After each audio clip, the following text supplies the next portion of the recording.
Hello everyone!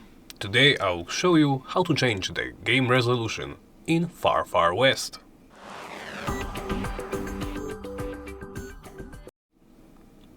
Let's begin by opening the Options menu.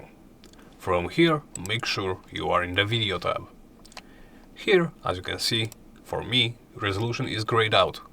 You need to swap to the Window mode for it to unlock. Now you can choose one of the available presets for resolution. Choose the one that fits your monitor, and then hit Apply Settings.